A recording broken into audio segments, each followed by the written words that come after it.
Welcome to Andy Staples on 3. Happy Sunday night. It is a very newsy Sunday night, as I think this is just going to be how things are in December from now on. You have all these coaches saying, we got to fix the calendar.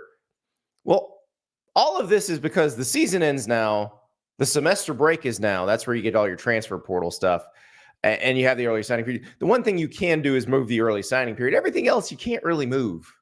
Everybody's pretty happy with that where it is, and you're basically not going to get schools on the semester system to move it. So it is going to be busy in December, probably from here on out, because that's probably when people are just going to do their moving, because that's always when the coaches moved. And I think now it is when the transfer players will move. And no matter how the system is structured, this is probably when contracts will end. When, let's say there's a CBA and everything else, this is when contracts will end. This is when transfers will happen. So let's just get used to it.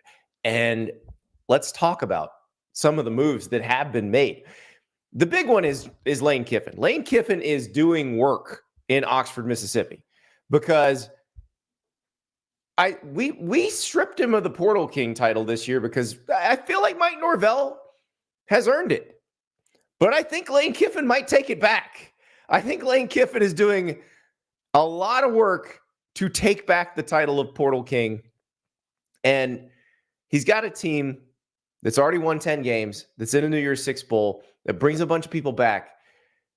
And he is on the verge of adding a major playmaker and entirely retooling his defensive line through the portal, which the defensive line part, I'm the one who keeps saying that's not something you can do.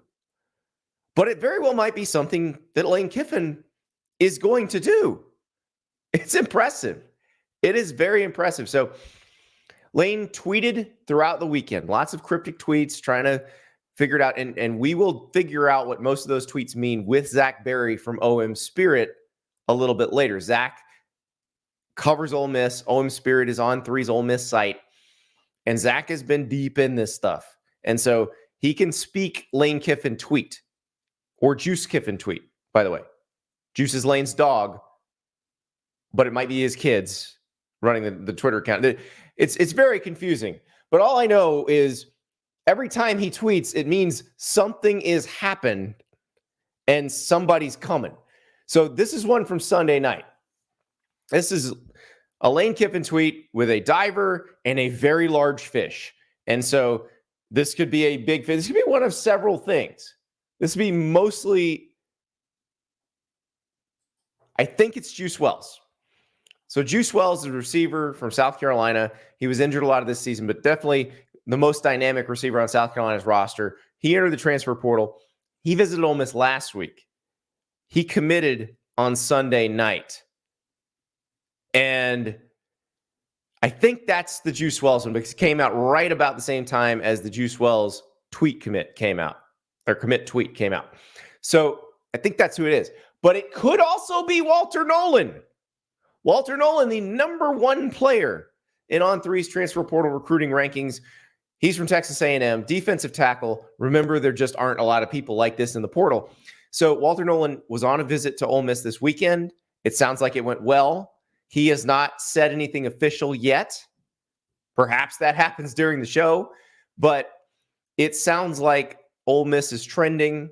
Pete Nakos, you know, the man with the Nakosifications, he put in a recruiting prediction machine pick for Walter Nolan about an hour ago. And you know, when Pete hits the RPM, you can take it to the bank. Pete says, by the way, they might actually let me put predictions into the RPM. I don't know. I don't know if my probationary period's done, if I worked it on 3 long enough, but I think it's going to happen. I think I'm going to be able to use the RPM, which is going to be a lot of fun. I mean, do I go for something obvious like Dylan Raiola to Nebraska? I think we've already RPM'd that. I think most everybody we have has already RPM'd that.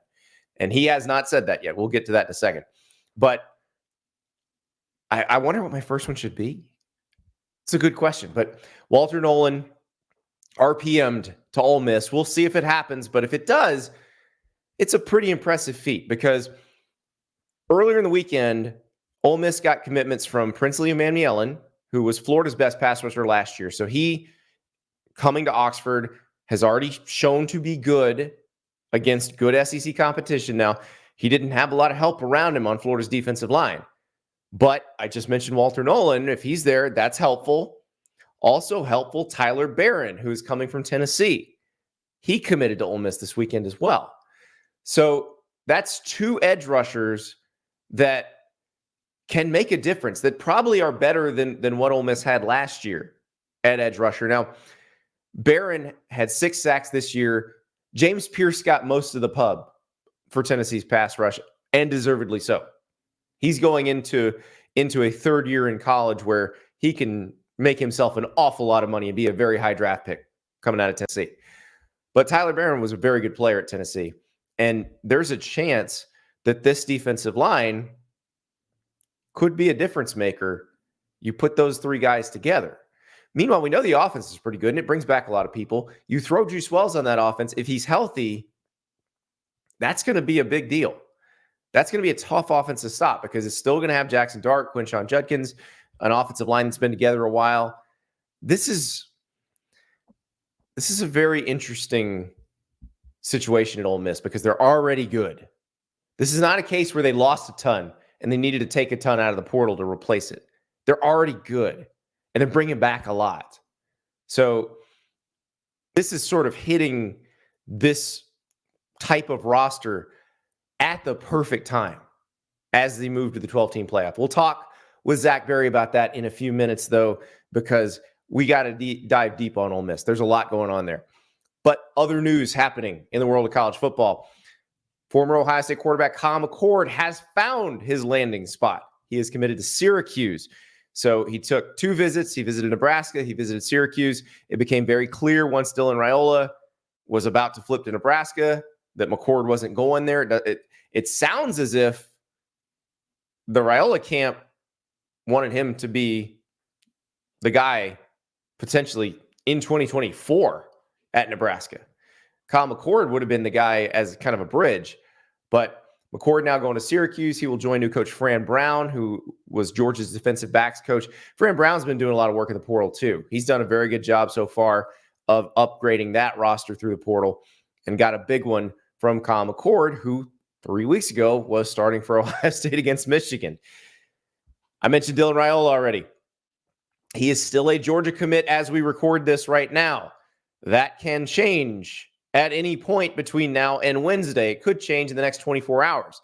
Dylan Raiola was at Nebraska over the weekend. The visit apparently went pretty well. The idea that he's flipping from Georgia to Nebraska, still pretty solid. We talked to Jake Rowe later in the show from Dawgs HQ. He explains the Georgia side of that situation, and it doesn't sound like Georgia's expecting to get him. It sounds like they are expecting the flip and that Dylan Raiola, son of an all-time great Nebraska offensive lineman, 5-star quarterback, that he will be the jewel of Nebraska's 2024 recruiting class. So we'll find out about that. There will be a lot of that.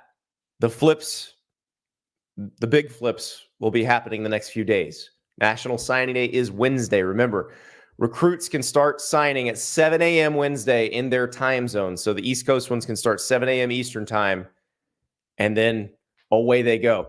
But there could be some action between now and then, including Dylan Raiola. Other news. This is coaching news. Former Indiana head coach Tom Allen, who was recently fired, he was hired as Penn State's defensive coordinator. And that's a good hire from James Franklin. You just came off having Manny Diaz, who was a very good defensive coordinator who had come off getting fired as a head coach. Now, I think what we've seen since Mario Cristobal got the Miami job is that Manny Diaz did a pretty decent job at Miami, which is probably part of the reason why Manny Diaz is now Duke's head coach. Because I think now that everybody's gotten a chance to reevaluate his head coaching tenure and then see him be successful as the DC at Penn State, it was easy to give him another chance. Tom Allen, he had it going for a minute there at Indiana, but that's a very tough job. And it just sort of fell apart here the last few years. Tom Allen was always a very good defensive coordinator. He's a very good recruiter. So he's got some spots. Like basically if Tom Allen has lived in a place, the high school coaches there love him, and they're going to send him players. So if at Penn State, if you were looking for defensive players from the Tampa area or the Memphis area, northern Mississippi, or Indianapolis, you're going to have a shot at all of them. Because Tom Allen, I'm telling you, the high school coaches all love him, and they're going to tell their players, you're going to want to play for this guy. So very excited to see what that looks like. Penn State, 2 new coordinators in Andy Kotelnicki, who comes over from Kansas. He was the OC there under Lance Leipold, and Tom Allen. Now, I know what you're saying. More, need to see it from Penn State. Need to see something different. Need to see something better than win 10 games, lose to Ohio State and Michigan. Well, everything changes now. 12-team playoff, divisionless Big Ten. It's a very different environment now. And so Penn State, probably one of the schools that can benefit most from the 12-team playoff. These are 2 good hires in a situation where it could have gone either way. I think James Franklin picked well in both these cases. So interested to see what Penn State does in the 12-team playoff era, because the season they had this year would have got him in. But I think the idea is you don't want to just get in. You want to get in, win some games. You want to potentially compete for the national title. And that's the difference. Can they do that? Can they upgrade the offense? I think Tom Allen will keep that defense rolling. But Kotelnicki is really the key here. Can he upgrade that offense to the point where they are even above average? Because I think that, they were so average, so painfully boring, especially when they played good teams, that it's just not going to work. You're not going to beat good teams that way.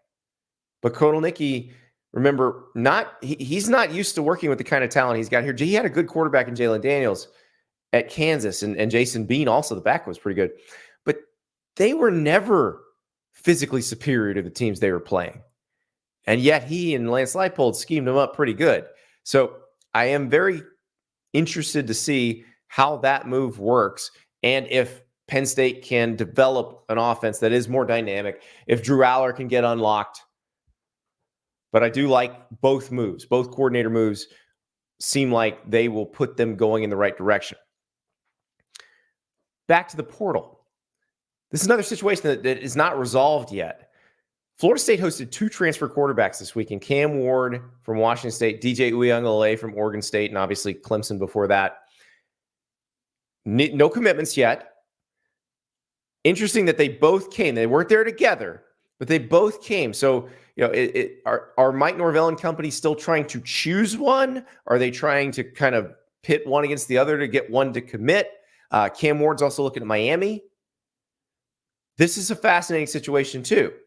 Are they trying to decide who they like better? We'll find out in the next few days, because it seems like one of those guys is going to end up being Florida State's quarterback. And obviously they've got Brock Glenn, the guy who started the ACC championship game. They've got Tate Rodemaker, who started the Florida game. Those 2 have more eligibility. So we'll find out if one of those veteran QBs, and both of them have played a lot of snaps in their careers, are coming to Florida State to help the Seminoles try to get over basically getting jobbed out of the playoff this year. And I would think they will be a team that will be favored to make the 12-team playoff next year, but we'll find out. Not the playoff yet, but bowl season has started. So congratulations to Ohio, to Florida A&M, to Jacksonville State, to Appalachian State, and Miami of Ohio. We'll stop here. Appalachian State, Miami of Ohio in the Cure Bowl. Appalachian State won 13-9. If you watch this game, it was played in what was essentially a mini hurricane.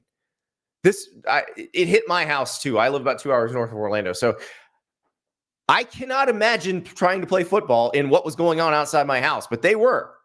And poor Chris Budden from ESPN is doing the sideline reporting. And there were no fans left in the stands because nobody was going to sit there and watch that. But they played it out. Appalachian State is your winner. But congratulations to both of you for playing through that game. Also, congrats to Fresno State, UCLA, and Texas Tech, who won their games. But a special congratulations to Jacksonville State kicker Garrison Ripper. Remember the Jacksonville State situation. Like James Madison, they're a team that is transitioning from FCS. So they weren't supposed to be able to make a bowl game, but they and James Madison both got into bowl games this year because there weren't enough bowl eligible teams. So they won a bunch of games, and the NCAA said, okay, you're in. So Jacksonville State gets to play in the New Orleans Bowl against Louisiana. And great game. Louisiana was up. Jacksonville State came back, forced overtime. So Garrison Rippa is the kicker for Jacksonville State. And they were showing him doing his pre-kick routine. He's got his head up against the wall. And according to the sideline report, he's just kind of telling himself these affirmations. Like, you were built for this moment. And he comes out and just nails that kick. And the celebration from the Gamecocks of Jacksonville State was a beautiful thing to watch. You know how I feel about the playoff and bowls. The bowls should be nowhere near the playoff. They should play those games on campus until they get the national title game. But I am not one of those too many bowls people. I love the bowls. I want everybody to be able to play in a bowl if they want to, because I love moments like the end of that Jacksonville State Louisiana game. They had big old offensive linemen just ripping their helmets off and celebrating, and it was glorious. Like, there's no such thing as too many bowl games. If there's a football and two teams, I'm happy to watch it. It makes me happy. And you see these celebrations at the end of the game. And they say, all these games don't matter. They may not matter to certain players. They may not matter to guys that are going to the NFL who have bigger fish to fry. But they matter to most of the guys on this team. And watching those guys celebrate was beautiful. Absolutely beautiful. So next time you think there are too many bowls, just go watch that clip. Go watch Garrison Rippa hit that game-winning field goal. You see what matters. It mattered to those guys. It was absolutely fantastic. Now, another team playing in a slightly more prestigious bowl. Ole Miss will be playing in the Peach Bowl against Penn State.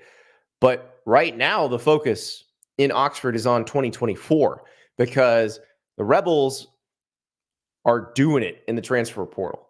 Lane Kiffin is trying to take back that Portal King title. Remember, we handed it to Mike Norvell, and Mike Norvell deserved it.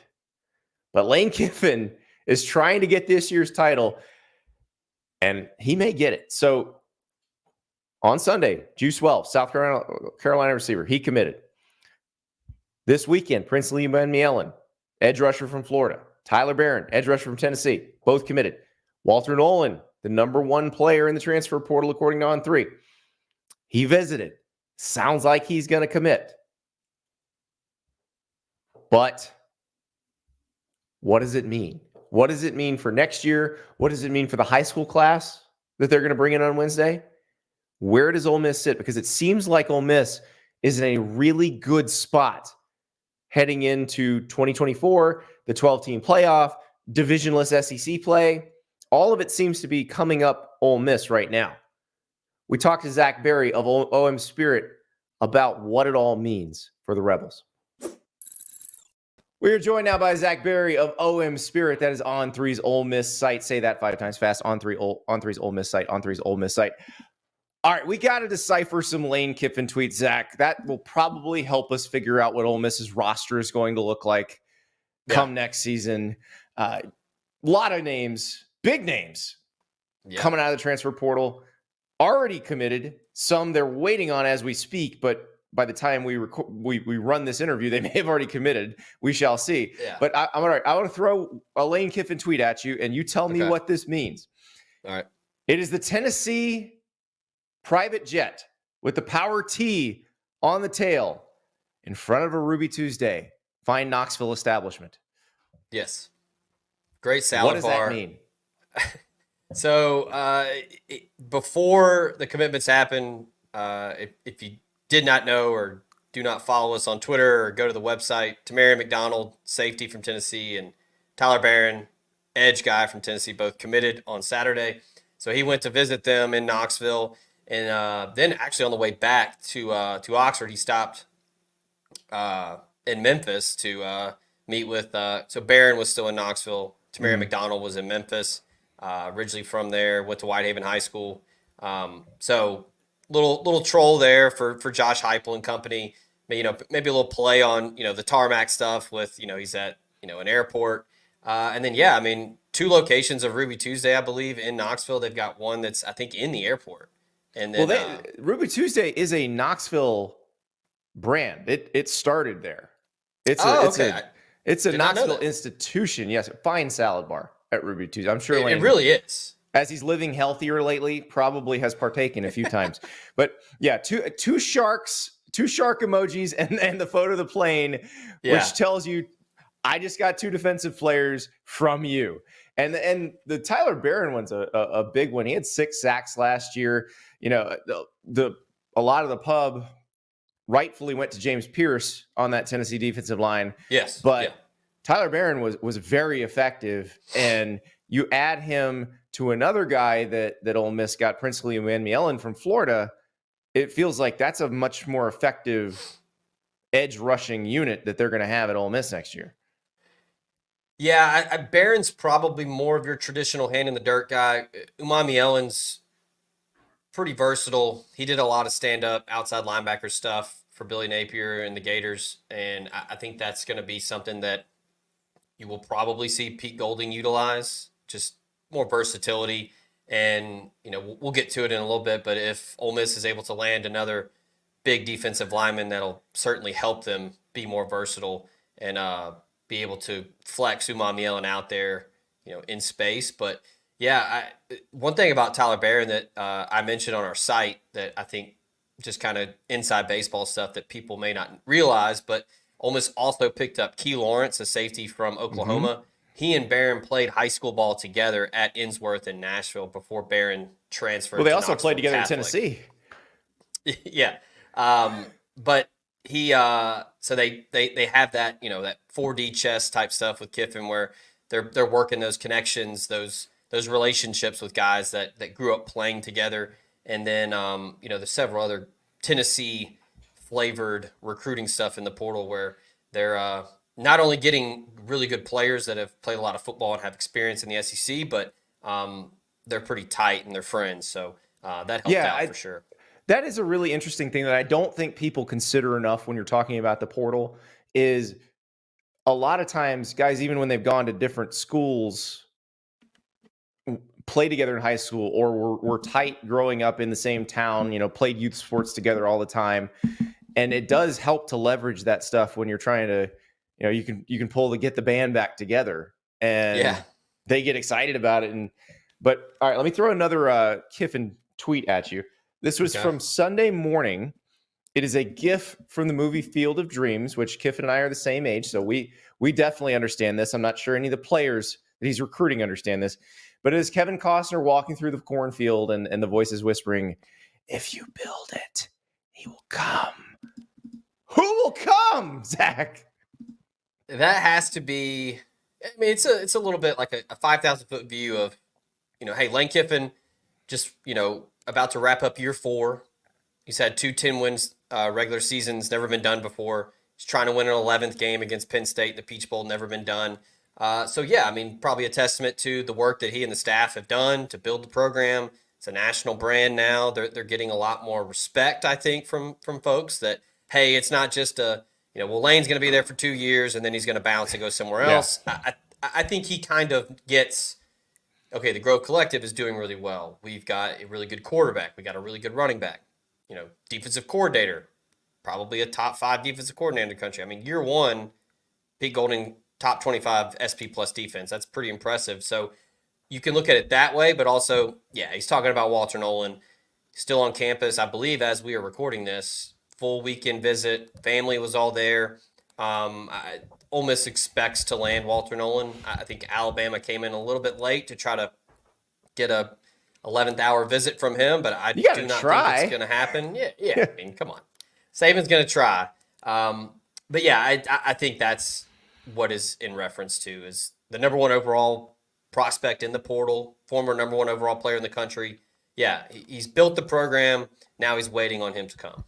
So with Walter, Ole Miss is the closest SEC school to where Walter grew up in the suburban Memphis area, right? So I think that's where a lot of people get confused because his senior year he played at Powell, which is in Knoxville. So I think the assumption is he grew up in East Tennessee, that Tennessee is the obvious fit, but Ole Miss is probably closer to family and an extended family for him. Yeah. Yeah, I think that especially this late in your career in college, you want your family to be able to come. And look, I know there's money at these programs. Oh, yeah. But there's money at all. Like Walter Nolan's going to get money from anybody. Like we know that. Yeah. So. But yeah, I mean the ease of family being able to drive 55 minutes, down I-55, hop on Highway 6, and you're in Oxford. That plays a huge role. But yeah, it's funny that this coming full circle with how Ole Miss has really struggled in DeSoto County. They've missed on a ton of talented dudes. I mean, you got N'Kobe Dean that went to Georgia. There's been some really good players at Olive Branch High School. And then now, he played his sophomore year there. And then now, fast forward a couple years down the road, and it's probably looking like he might be wearing number 0 for Ole Miss in 2024. So it's pretty wild. Well, in another video we did together, you made an interesting comparison for him of Robert Kimdichie when he was at Ole Miss, and that it does make a lot of sense. Physically, they look pretty similar too. Yeah, I'd probably say Robert's probably a little taller, but I think the on-field presence is eerily similar. They demand attention. They demand double teams. Nolan's a monster. He's super athletic. I mean, he played running back in high school some. So Kimdichie did the same thing at Grayson High School when he was a senior. So I think I made the reference on Twitter when he first, got into the portal and Ole Miss was interested. It's been 10 years since Ole Miss landed the number 1 overall player in the country, which we circulated that graphic yesterday of the LeBron tweet from 2013, and there were some people that went right over their head. They missed it. Hey, that tweet's from 2013. Like, we know. I was in the football office at Ole Miss when those faxes came in. When Kimdichie and Laramie Tunsil and it was a very interesting day at Ole Miss. I think I was at brunch in Hell's Kitchen when that happened. That was one I embedded with the Ole Miss staff the night before signing day and on signing day, and there was an offensive lineman they signed from, I believe, Montgomery, Alabama. And it was one where he was doing, everybody else had done these ESPN commitment things, but a lot of them had sent their stuff in early. So a lot of what you saw with the coaches celebrating was acting, because I want to say Tunsil's was the first one in, because he was early. He's from Florida, so he sent it in 7 a.m. Eastern time. So it came in 6 a.m. Central time. It's just sitting there, and they're waiting for his announcement. But there was another player who announced, and so he had an announcement on Facebook. It was streamed on Facebook from the library of his high school. And Matt Luke was his lead recruiter. Matt Luke was the O-line coach at the time. And the other coaches are just wearing Matt Luke out, because I believe Auburn was also in on it, and maybe Florida State. And they're just like, I think mom, is mom wearing orange? Is he going to Auburn, Matt? And they had Matt Luke so messed up, and I think he was pretty sure he had the kid, but he was just they planted the seed of doubt, because that was one they had. Was it Austin Golson? Find the name. What's that? Was it Austin Golson? Yes, that's who it was. Okay. Yeah. And and then he finally commits to Ole Miss, and Luke's just like, It was complete ball busting from the rest of the staff. Poor Matt Luke. I felt so bad for him because they were relentless.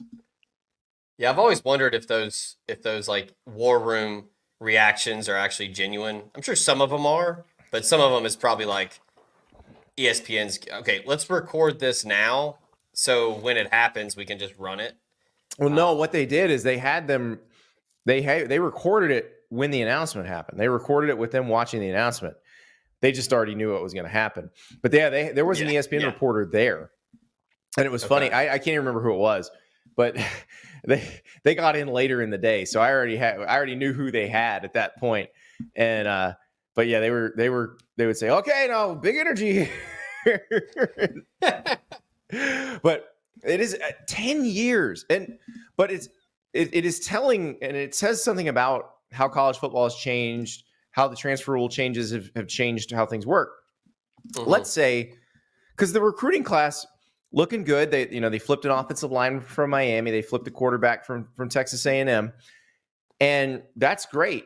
But if they add that to a class that includes Prince Aleman Mielen, Tyler Barron, if they get Walter Nolan, if they get Juice Wells, I mean, you're looking at essentially as impactful a class as Laramie Tunsil, Robert Candice, and Laquan Treadwell. What I've been telling people, it's like a staff that is heavily investing in winning now in real time.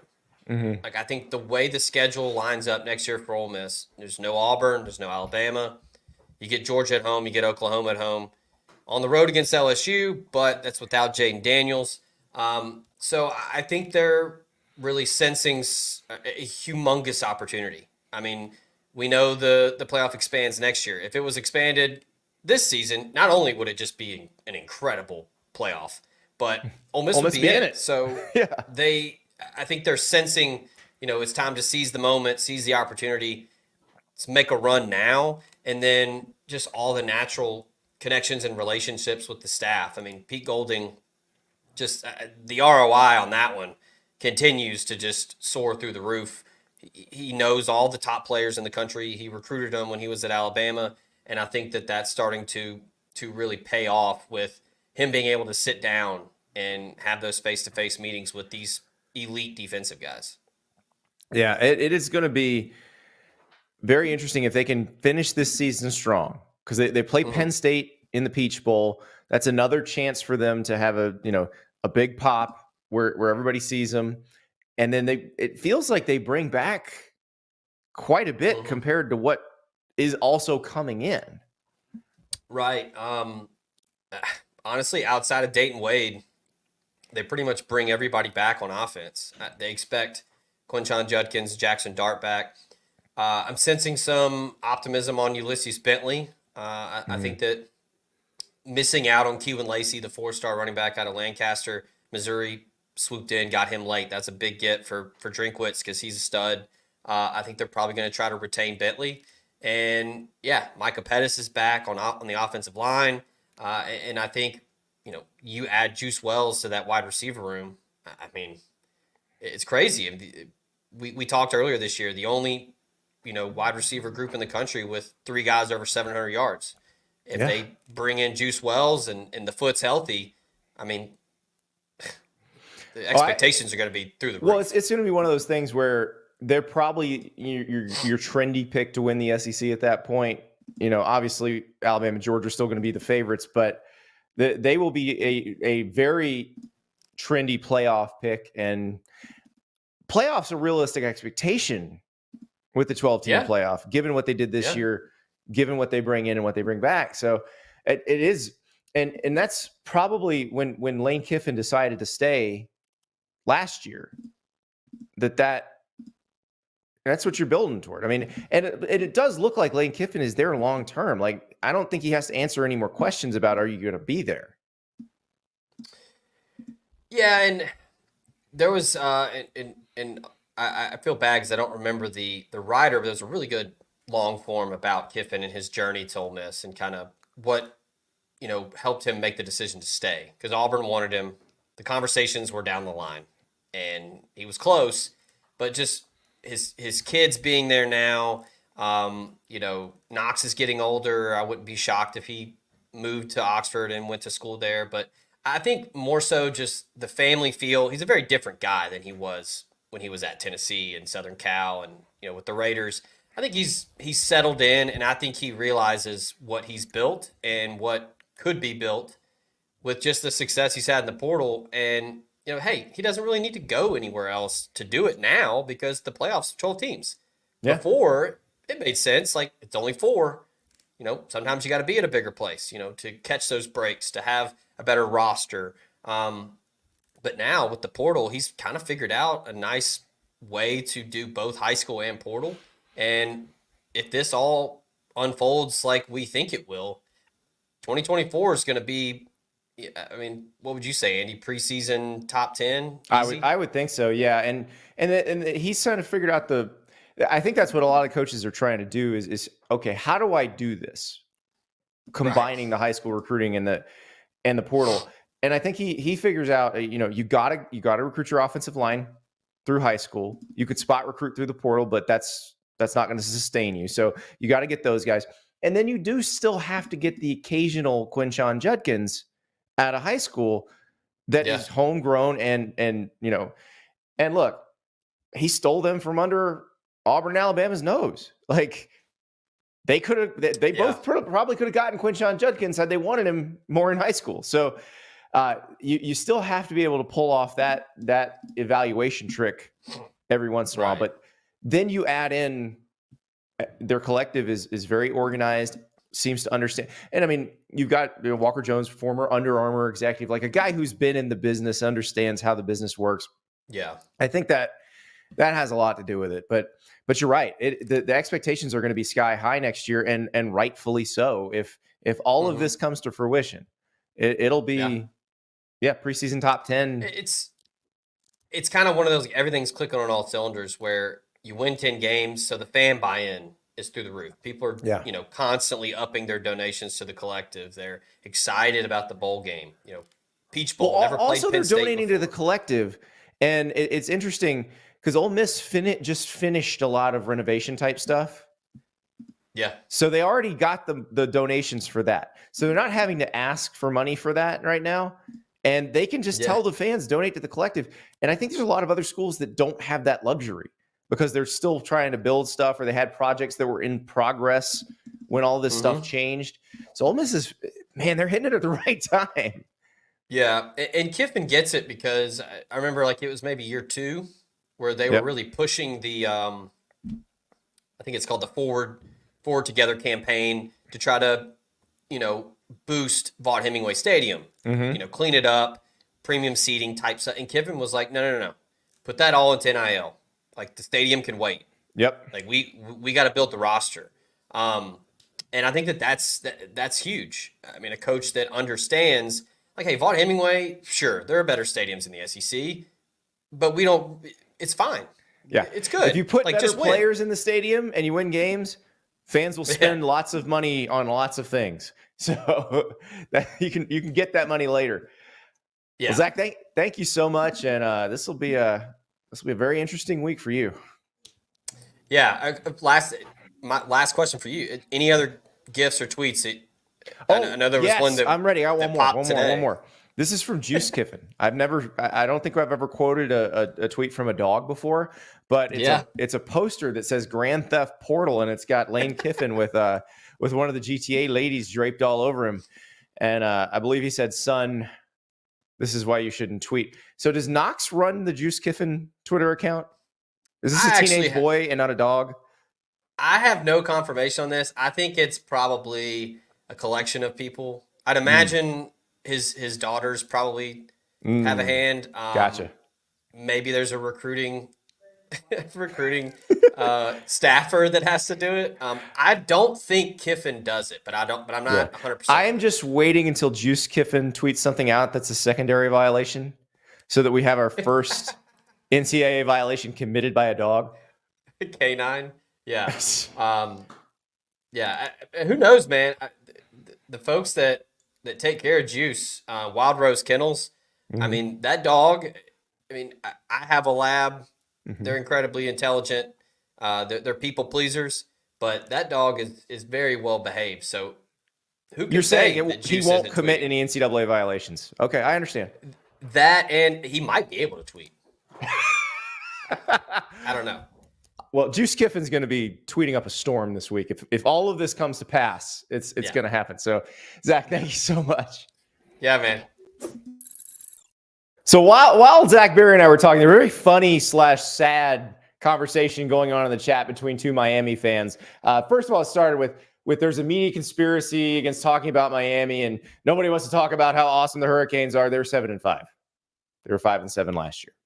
They're the very definition of mid right now, which is a problem because we talk about you when you're really good and we talk about you when you're really bad and things are about to explode. But 7-5 is better than 5-7. It isn't really bad. Mario Cristobal, we know, is recruiting well. And so, but the whole chat between these two guys, it goes from the media is against us. It's a grand conspiracy. Florida State wasn't that good. And they don't think Florida State's that good. Without Florida recruits, the SEC would be trash. Let's see. What else do they say? We're all just sleeping on Miami. And don't worry, when we wake up, it'll be too late. Not like we haven't seen them be very mid for the last 13 years. So it's fun. So this is the mentality here. Like, no, the teams in the SEC are actually pretty good. Florida State was really good. Kicked the crap out of Miami last year. And then this year had some trouble with them, but still beat them. So Curveball says I have reading comprehension problems. No, I read it all. And it was kind of sad. Really. Like, you guys sound kind of pitiful. Like, you want your team to be good, and I understand that. Everybody wants their team to be good. But you should be able to look in the mirror and go, you know what? Maybe we're not that good right now. Maybe we're 7-5 for a reason. It's funny, though, because this reminds me, there are people like this. They just cannot accept reality. They can't watch the games and be like, maybe we're not one of the best programs in the country right now. Maybe we need to do something different. According to these guys, they're one quarterback away. And maybe they are. Maybe Cam Ward goes there and that's it.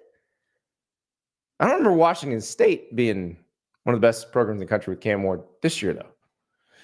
So I don't know if that's going to do it either, guys. I don't know. But it is fun to listen to this. But it's not limited to fans of teams that are kind of middle of the road or fans of teams that aren't very good. Teams that have fans who have enjoyed multiple national titles over the last couple of years and a 12-0 regular season this year, well, their fans freak out just as much, maybe even more. The Georgia fans have been on one. As our friend Jake Rowe is about to tell you, feeling some type of way. And I understand that because you're coming off losing the SEC championship game, didn't make the playoff. We're hoping for a third consecutive national title. It makes sense. But we brought in Jake Rowe from Dawgs HQ to help calm everybody down. Because there is a reason everybody's jumping into the transfer portal from Georgia. And I have a feeling once all the dust settles, everybody's going to be okay with how everything turned out. But right now, it just feels like a lot. So here's Jake Rowe to help explain just what the heck is going on in Athens. We welcome Jake Rowe from Dawgs HQ, and it has been a busy week in Athens. But Jake, one of the reasons I want to have you on, because I have people asking me all the time, like, what's going on at Georgia? Because there's so many players going to the transfer portal. But I have yet to see somebody who's starting next year go into the transfer portal.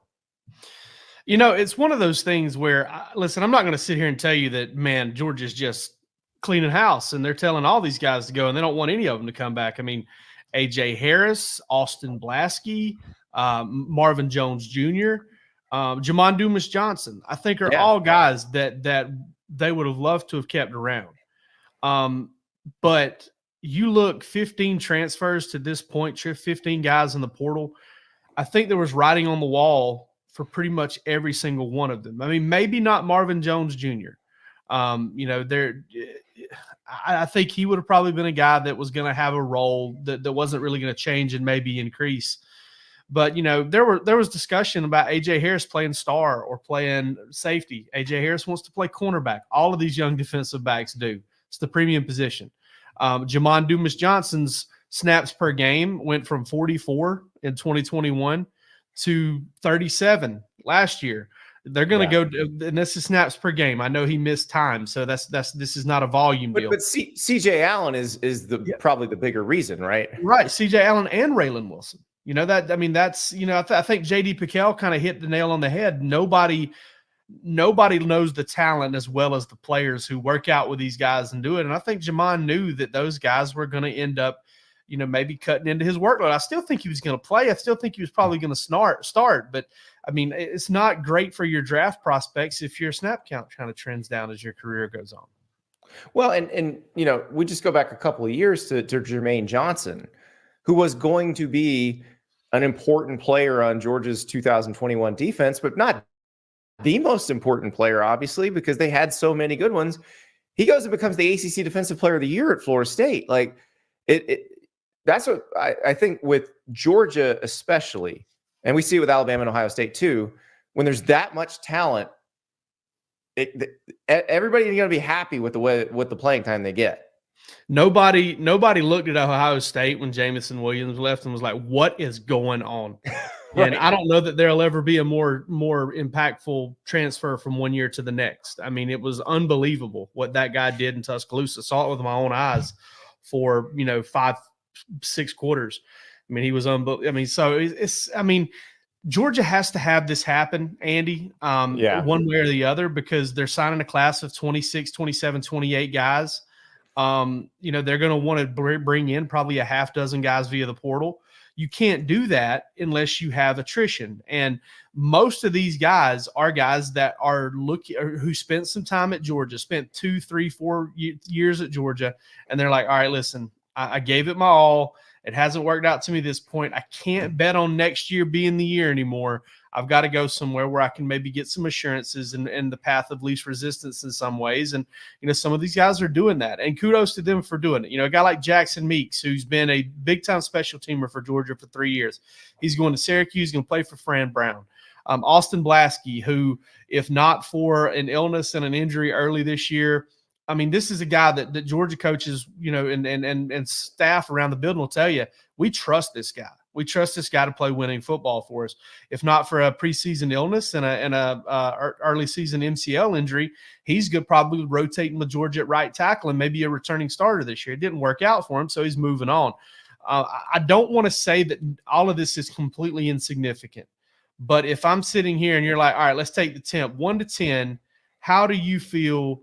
How worried should Georgia fans be about the transfers? I would put it at a 2 maximum because to this point.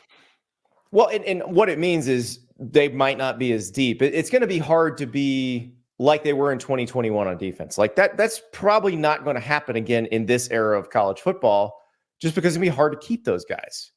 If they're talented, they're going to go start somewhere else. Somebody was bringing it up to me the other day. They said, because I made the comment, I said, hey, it's tough to kind of, they were talking about Georgia's defensive line taking a step back this year. And I said, well, what did you expect? They lost, 4 first rounders. If you count Nolan Smith as an outside linebacker, there are 5 first rounders in 2 drafts. And they're like, well, Alabama kept reloading. And I was like, oh, Alabama kept reloading in the age of the portal because, they had to wait a year. That's back when you had to sit out a year if you wanted to transfer. The idea that you're going to have a Quinnen Williams play 1 snap in the national championship game in 2017 and then come back in 2018 and be one of the best players in college football, those days are probably over. Yeah. No, you're right. Now, Georgia, you mentioned they got to sign a full class of freshmen. We'll see who's in that class. We're waiting to hear something from Dylan Raiola. That news has been out there for 6 days now, that he's probably going to flip to Nebraska. What's the temperature on the Georgia side of things with that one? Well, I mean, with the fans, I mean, they're very disappointed, obviously. I mean, this is a guy who, listen, I'm going to bring this back full circle here, but, he's a guy who played at 4 different high schools, and this isn't your typical play at 4 different high schools. This is, family moving. Dad has some different business ventures going on. I mean, this is not, this is not Bear Alexander. This is not always looking for greener pastures. Well, he's probably going to flip to Nebraska. All right. And when he does, it'll be the 3rd school he's committed to. I think, you look at it and some of them are not surprised. Some of them are kind of frustrated. He was such a vocal recruiter in this class. And this seemed to happen right on the heels of Georgia going in home with him. Now, I Mhm. think there are multiple things at play here. I think that, they started asking the question, what are you going to do if Carson Beck goes pro? I think Georgia was very honest with him and said, hey, listen, we're going to have to go in the portal. We got 29 snaps returning at quarterback. I think that may have played a role in it. But ultimately, I would like to say that I think that they're probably going to Nebraska to get a very, very good chance of starting year one. And I applaud it. And I applaud it from this angle. Obviously, we saw Kyle McCord kind of reverse course. No longer was Nebraska nice, committed to Syracuse. Nothing's guaranteed, man. Nothing is guaranteed in this world. I mean, you may never get a shot. It's the reason I've used the same reasoning as to why I don't think Carson Beck should go pro, because if he becomes a late second, early third, maybe fourth round prospect through the process, you're at that point, you don't know if you're ever going to get an opportunity to be the starting quarterback or not. But if you are a first round pick, you will. Well, Dylan Raiola doesn't know if he comes to Georgia if he's going to get a shot. There's some things standing between, especially if Georgia's going to go ahead and go after a portal quarterback. Go do what you got to do, man. Go play. Go get on the field as quickly as you can and bet on yourself and see if it works out. Because I don't think anybody's ever said, hey, I turned down that opportunity to play so that I could learn, and I felt really good about it. You got to get on the field. You mentioned Carson Beck. He has said he's going to play in the Orange Bowl, but has not said whether he's coming back next year or not. How does Georgia handle that? Are they going to get a decision before this portal window closes so that if he decides to leave, they can hang the help wanted sign and be like, we need somebody? Andy, I've been saying this for a little while, and I'm still going to hold on to it. I'd be surprised if we don't find out pretty soon. And I'll be also surprised if he goes pro. At this point, I think we've heard enough to suggest that there's a very good shot that he's going to return. I think that there's, he said today, and it's got Georgia fans a little kind of feeling some type of way about it, that it's been the hardest decision of his life. Well, I'm sorry, guys. That's just true. I mean, this is a very tough decision. I mean, you're telling me you've got a shot at the NFL and you're even contemplating doing something else. It's very, very hard. But ultimately, I think Georgia's going to get some good news from him in the near future, unless something changes. And that's just kind of my take on it. Yeah, and if you look at the draft class and the way it's going, so it's still Caleb Williams, Drake May at the top of this one.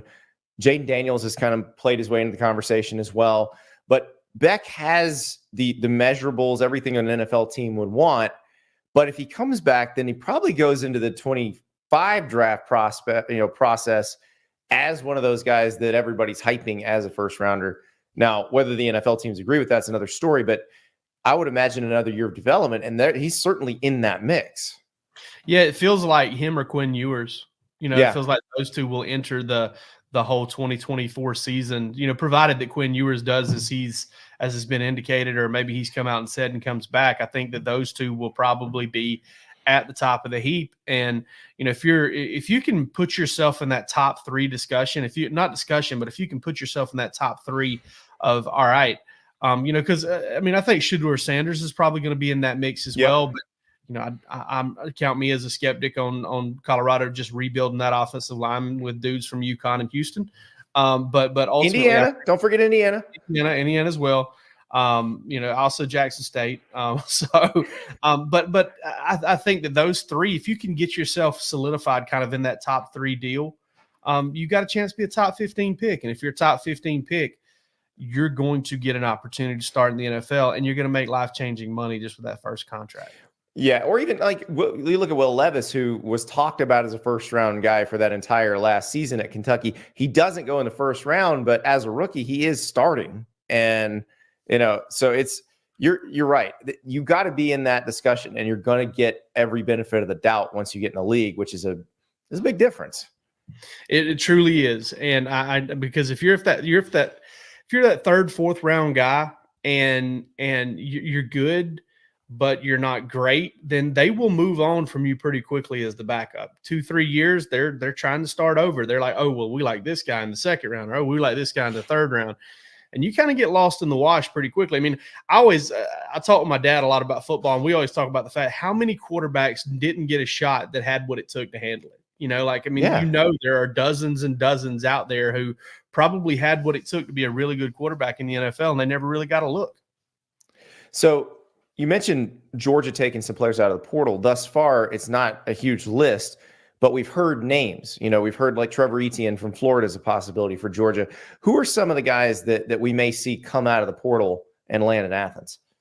Well, I mean, London Humphreys is a guy from Vanderbilt. And, listen, I was in the same boat as a lot of Georgia fans when that was first brought up. I was like, okay, listen, I knew he had a 50-something yard touchdown against Georgia when in Nashville this year. But I was like, London Humphreys. I mean, you're looking for receivers out of the portal. You're going to go kind of get maybe the second leading receiver from Vandy. I mean, really? And then I started talking to people about him, and they're like, man, this cat is an elite athlete. I mean, he is a true 6'2", 200-pound kid with 600-meter speed. He's really good baseball player, multi-sport athlete. I mean, this guy can go. So, I think Georgia feels really good about where they're at with him. I think the I's are getting dotted and the T's are crossed right now. I do think that they are a major, major player for Trevor Etienne, and I think that is a big position of need for them, kind of a pass-catching, explosive running back. There's been some talk, about Xavier McLeod at South Carolina, and after playing 4 games there and really not meshing well with what the Gamecocks did, Georgia had him in for a visit. I think Georgia's in pretty good shape there as well. And I know they like that body type, that 6'4", 6'5", 310-pound body type. Outside of those guys, I would maybe point to Colby Young at Miami. Mm-hmm. They don't have that 6'5" guy in the receiver room right now. He's 6'5", 215, grown man. I mean, big dude at receiver in that Lawrence Cager role, who had a really good career, who had a solid career at Miami, and then when he was healthy, was really good for Georgia. So I think those 4 are kind of ones you can really circle. But I know Georgia wants more at outside linebacker. I think Georgia's going to try and add. In the defensive backfield, they had Trey Jones from Central Michigan, a big physical safety in town this past week. They're still continue to look at receivers, and listen, they're going to be in the transfer portal market for, you talk about a help wanted sign. They've got some specifics they're looking for, and it's that 6'3", 6'4" or taller, 330-pound anchor that can kind of sit there in the middle, because Nazir Stackhouse and Warren Brinson look like they're coming back. And Nazir Stackhouse this year played more snaps in 13 games than Jordan Davis did in 15 games. In 2021. So they're looking to kind of take some of the load off of him as that nose tackle. Yeah, and that's, again, what we were talking about with that depth. It's just it's hard to have that level of depth that they had before. But have we seen the last time Ladd McConkey plays in a Georgia uniform? That's a good question, Andy, because – I thought foregone conclusion at the end of the season, absolutely. Absolutely. I thought that was it. Then you started hearing, well, it's not a done deal. And, while I probably would lean a little bit more towards him leaving right now, he hasn't informed the staff of a final decision. Brock Bowers has, and I think we all probably know what that decision is. Yeah. But Ladd McConkey has not. And so I think that one's a little bit up in the air. I will tell you this, and I've told our board, and I've reported this on our site for a couple of weeks now, so I don't really have to, continue, putting that behind a paywall.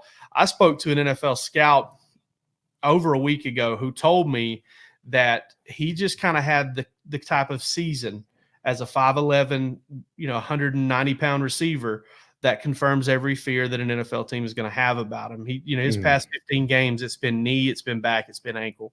And, I think the world of him. I think he's a phenomenal player, but I do think he has a lot to gain by coming back if he can stay healthy, which is a gamble in and of itself. And so I think that's something he's going to have to consider. But I know Georgia would welcome him back with open arms. Well, and it's interesting because and even if he's back, you don't know how much he plays in the Orange Bowl because of the injuries and everything else. Right. But what might this team look like in the Orange Bowl? We found out that Trey Benson's not going to play for Florida State in the Orange Bowl. Not really sure exactly where everybody else is there. But what do you think Georgia looks like in the Orange Bowl versus what it looked like in the regular season? That's a phenomenal question. I think you're going to see some guys play that you typically may not see. I think Kendall Milton, who I believe is 100% gone. I believe he'll play. I believe Cedric Van Pran will play. As of like a week or so ago, that's where that was leaning pretty heavily. I don't think it's a foregone conclusion that Brock Bowers would opt out. I mean, I think maybe not go out there and see him play 55, 60 snaps, but I think he might try to give it a go. I think a lot of guys are going to play for Georgia in this Orange Bowl. This is a very tight team, very together team, and I think they'd like to finish it out the right way. Honestly, it sounds weird, but would Florida State's opt-outs, like if Johnny Wilson and I can't remember the other Rogers, Keon Coleman, if they opted out, would Kamari Lassiter maybe be like, all right, well, I'm not going to help myself a whole lot in that game now because I was really looking for an opportunity to go after those guys and see if I could up my draft stock. Would that happen? I don't know. That's a tough question to answer, but it's not out of the realm of possibility. So I think there's some moving parts there, but I do expect Georgia to bring a lot of players, obviously not any of the transfer portal guys, but to bring a lot of players there. The one guy I would expect, and he's already said he's coming back, or it's already been reported he's coming back. We've confirmed that, is Smile Munden. Not going to shock me at all if he sits it out, because that was one dinged up guy all football season this year. And it wouldn't shock me at all if, even though he's coming back, for him to sit the bowl game out and try to get his body right. Well, that's why I asked the question, because it felt like during the SEC championship game, there were a lot of guys playing for Georgia who were just sort of, they had to play that game. They wanted to win the SEC, wanted to go to the playoff, but they needed that break because a lot of guys were pretty dinged up. Yeah, and that's one of the things that, honestly, I felt like if Georgia could have gotten through Alabama in the SEC championship game, I would have felt really good about Georgia in the playoff, because I felt like they would have had a much healthier team at that point. You and I have talked about this, a couple of times, is Georgia had a lot of injuries early in the season. They found a way to get healthy for kind of that late season gauntlet, and then that late season gauntlet beat them up again. And so then you got into that SEC championship game and they didn't play well enough, which that's the way it was always going to happen. Georgia fans say it didn't have to happen that day. Well, when you're that talented and you're that, well put together as a team, you're probably not going to play your best game and snap a 29-game win streak. It's probably going to be a B game, a C game that's going to knock you out. And that's what Georgia played. They got beat. They were banged up.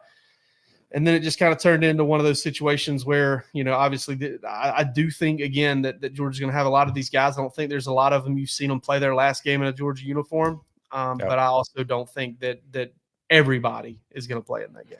Do you think Georgia fans, given what they've experienced the last 3-4 years, are ready for the new SEC schedule where hardly anybody's going to go undefeated? Like, I'm looking at their schedule for next year, and it's like, they start with Clemson, and they have a stretch of Alabama, Auburn, Mississippi State, Texas, and they also have a stretch of Florida, Ole Miss, Tennessee. Like, it's going to be tough. And even if Georgia's the best team in the SEC, like, they could be 10-2. Yeah.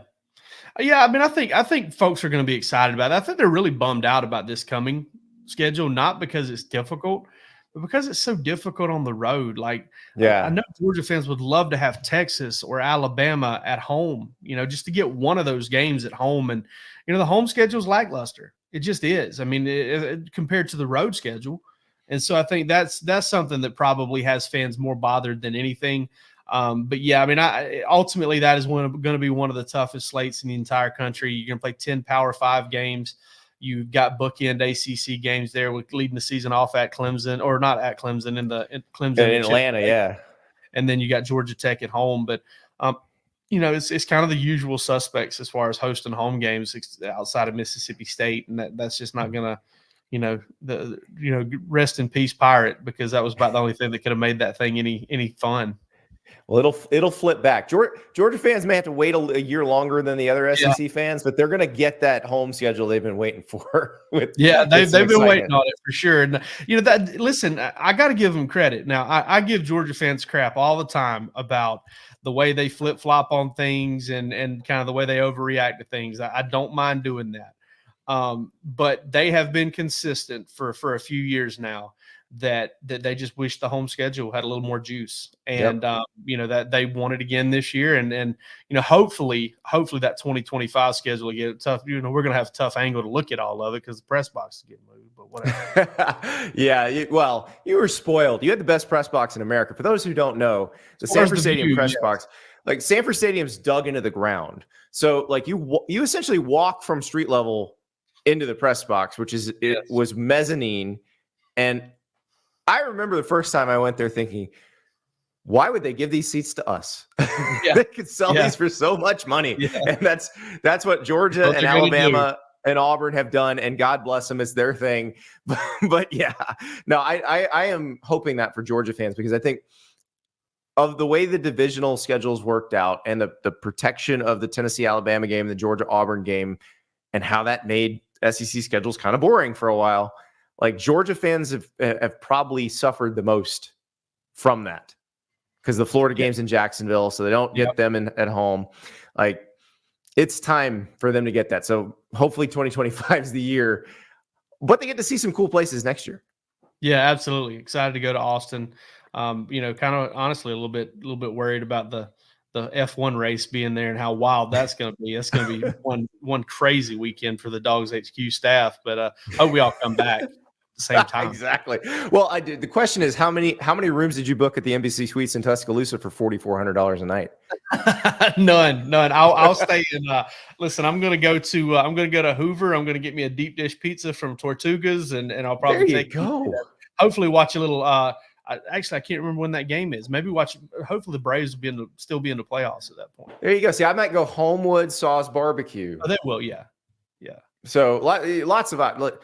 You're okay if you can't stay in Tuscaloosa. There's some places, if you can't stay in town, you're missing out.